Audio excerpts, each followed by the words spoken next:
Donald Trump was blindsided as the musical acts that were set to perform at his so-called Great American State Fair have said we are not showing up. Also, many of them have said that we were not even told this was a Trump event when we signed up for it, and we didn't even know the White House was going to release our names one after another, each one saying, "I quit, I am out." So here's what's going down. You know that the Trump regime is building a UFC stadium outside of the White House. They've demolished the White House.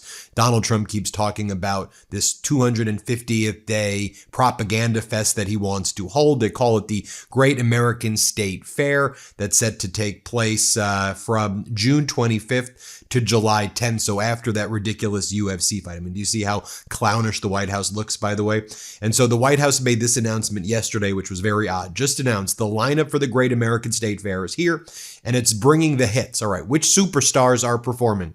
Martina McBride, Young MC, CNC Music Factory, Vanilla Ice, Milli Vanilli, the Commodores, Morris Day and the Time, Flo Rida, Bret Michaels, and many, many more. 16 days, 56 states and territories. One unforgettable celebration on the National Mall. Then they had their featured performers, but then immediately after announcing the featured performers, Morris Day and the Time, one of those purported featured performers, says, contrary to the rumor, Morris Day and the Time will not be performing at the, quote, Great American State Fair. Then they put the sign for, ain't happening. Then we heard from Young MC.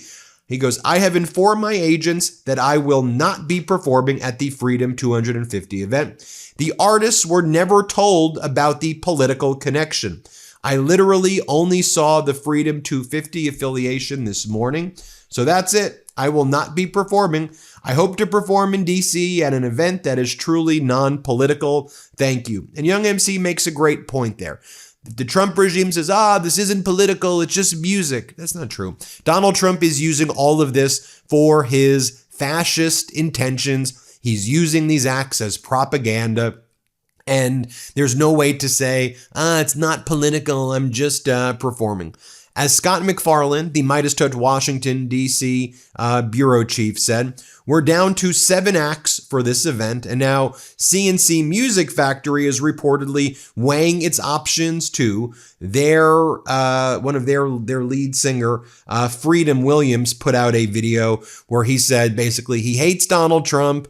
He said he hates politics. And he especially hates Donald Trump, and he has no interest in being used for Donald Trump's propaganda. He also says he doesn't like being told that he can't do something. So if he does it, it's only because he's being told that he shouldn't do it, but he hates Donald Trump and he doesn't know about any of this. He never knew about the affiliation. Here's how Notice reported it moments ago. Blame it on the rain. Music acts exit State Fair. Less than 24 hours after artists were announced for concerts on the National Mall as part of Trump's so-called 250th celebration, at least 1/3 of the acts have withdrawn or are considering to do so. And then it talks about all of the individuals who I just mentioned who are saying, we're out. This is not for me. They mentioned Freedom Williams. And then you have the individual who's running Freedom 250 who goes, Freedom 250 is focused on our signature celebration and events that honor our history and engage all Americans, welcoming all who share our goal of commemorating this milestone in a way that uplifts and unites America. Goes on to say the artist withdrawal sparked discussion about the political nature of the events, but Freedom's 250th CEO Keith Kroc previously stressed that the organization is nonpartisan, though he's also said that Trump created the organization. Trump's pledge that our nation's 250th birthday would be celebrated in a way worthy of our history. I mean, literally, this is a guy who's demolished the East Wing of the White House. There's now an asbestos hole right there. There is this grotesque looking UFC structure going up in the White House. He wants to spend our taxpayer dollars on January 6th slush funds. He wants a $1.5 trillion military budget to engage in more war crimes while ripping away health care from people. I mean, this is an individual who sent ICE and Border Patrol, Gestapo to round up people in the United States and throw them into camps. So No, everything this guy touches is not just political, but is fascist. And if you want to aid and abet a fascist, then go and perform at the fascist parade, because that's what this is all about. You know, it also reminds me of what went down with the Kennedy Center, where Donald Trump basically shut down the Kennedy Center after one by one each of the acts were quitting. I mean, you had Vocal Arts DC, Washington National Opera, Hamilton, Martha and Graham Dance Company, the Britano Quartet, Seattle Children's Theater, Shonda Rhimes, Issa Rae.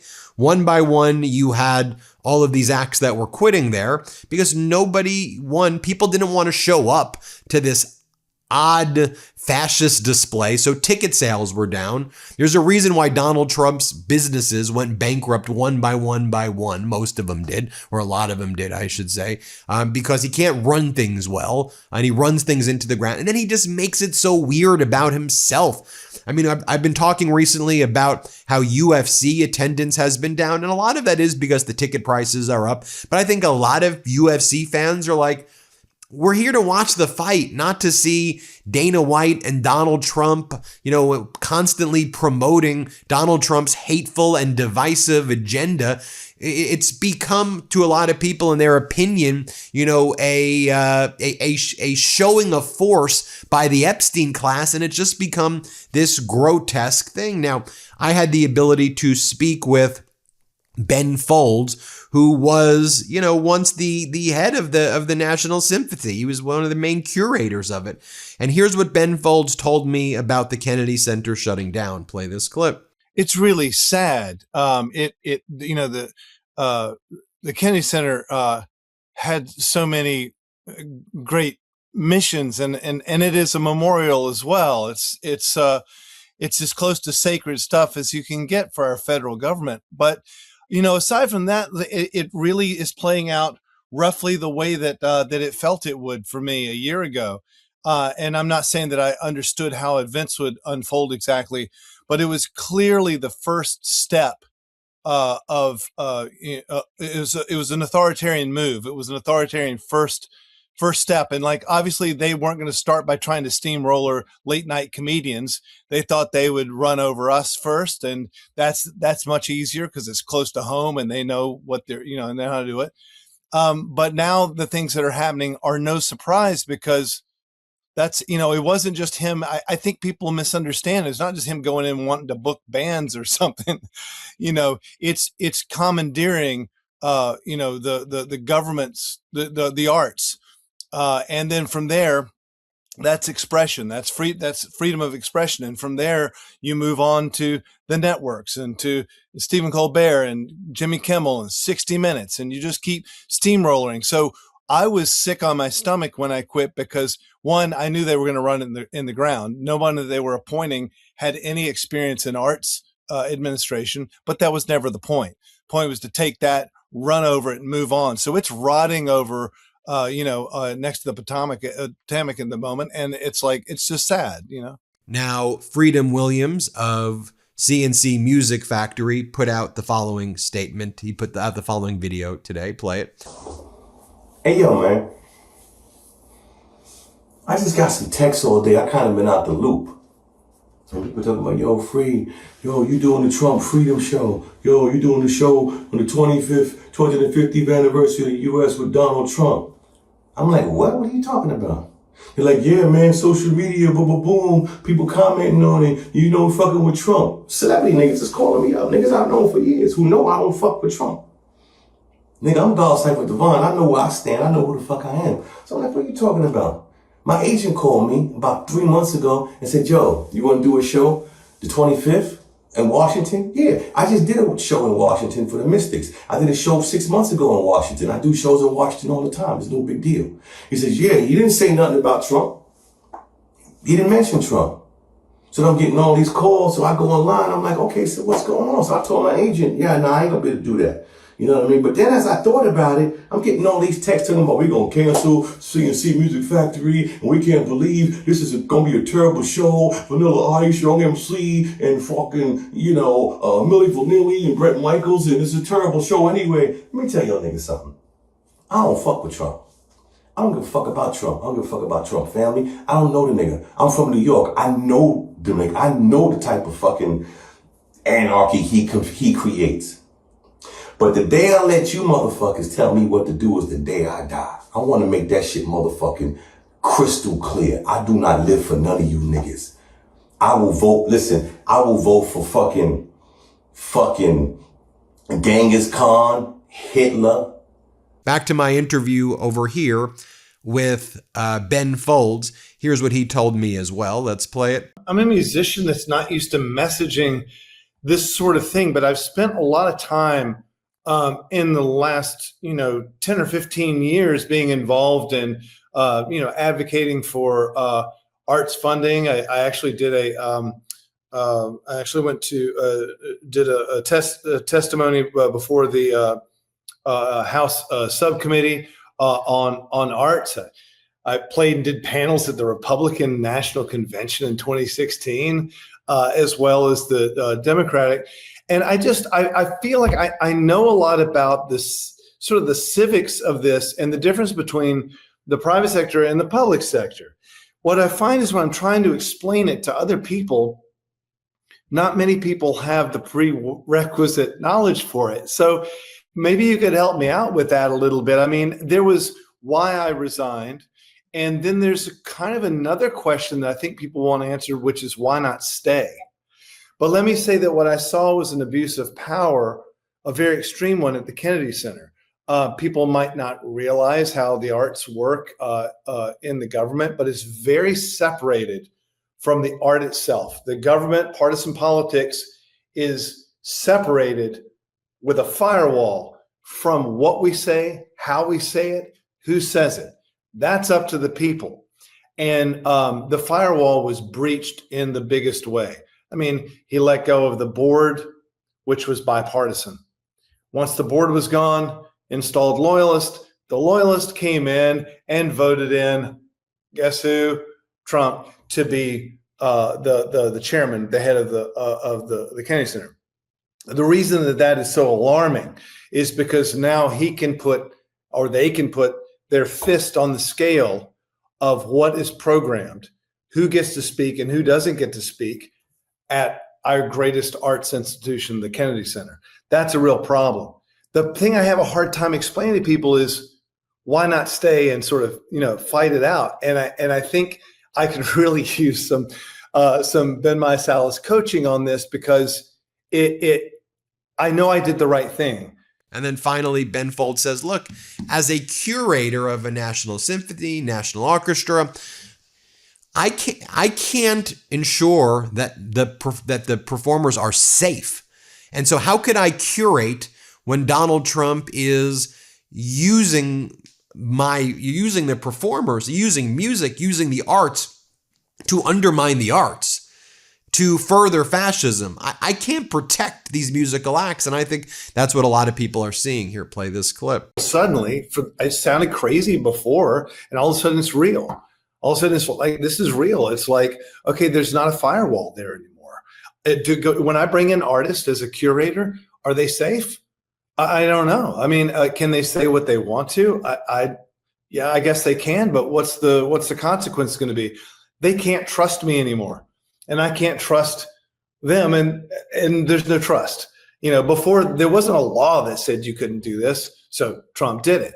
But the reason the norms are there, and the reason that America is because of the people that steward it, not the institutions. And so, yeah, that was a real thing, and I hate to step away from it, but we'll have to do our work outside of the Kennedy Center, I'm afraid, for a while. Now, this reminds me as well when we see, like an athlete who stands by Donald Trump and then gets criticism for it.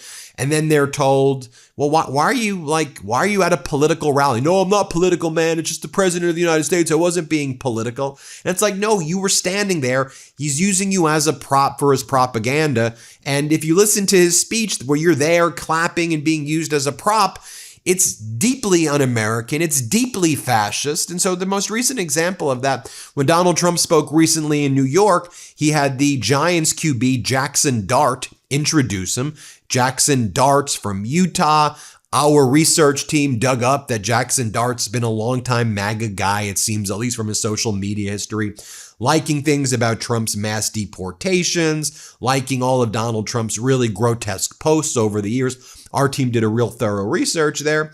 And then he introduces Donald Trump. We find out that he liked posts including mass deportations, anti-LGBTQ rhetoric, attacks on racial curriculum in schools, and the giant fan base, sports fans in general, come from lots of different backgrounds. And so this idea that you're out there attacking people's freedoms, attacking people's, and then you don't want criticism. What are you talking about? I was just introducing him. So here's what Jackson Dart did. And as a result of doing this, Jackson Dart got a lot of criticism from his teammates and the public in general because Trump's speech was inherently fascist. Here, play this clip. What's up, what's up, what's up? Yeah. Big Blue Nation, it's a pleasure to be here. I gotta start this off with a Go Big Blue. I'd love it if y'all would follow with me. Go Big Blue. I just think about Donald Trump like using the Indiana Hoosiers football team, like the college football team. They were there recently. The quarterback wasn't there. He's on the Raiders, and he said, I'm too busy in training camp, so he smartly avoided this. But it's like you're being used as props at a moment in time where there's a fascist president and a deranged and demented president who's using you to like pitch his ballrooms while the American people are suffering, and it's not funny. It's not funny. Here's what Trump said then in front of the team. Let's play it. You're amazing. You've made the fans really proud and inspired millions, all of you, the coach and the players, and reminded everyone that with determination and lots of hard work, anything's possible. And I said to the coach, we have a very special area. Well, that's very special. We're building a beautiful ballroom. You can see it's not too small, Coach. We need it. For 150 years, they've wanted a ballroom. We're going to give them the greatest ballroom anywhere in the country. I'm very good at ballrooms. I'm very good at building things, but I said to the coach, it's a special place. There you have it, folks. Let me know what you think about all of this. Hit subscribe. Let's get to 7 million subscribers. We appreciate you. Want to stay plugged in? Become a subscriber to our Substack at MeidasPlus.com. You'll get daily recaps from Ron Filipkowski, ad-free episodes of our podcast, and more exclusive content only available at MeidasPlus.com.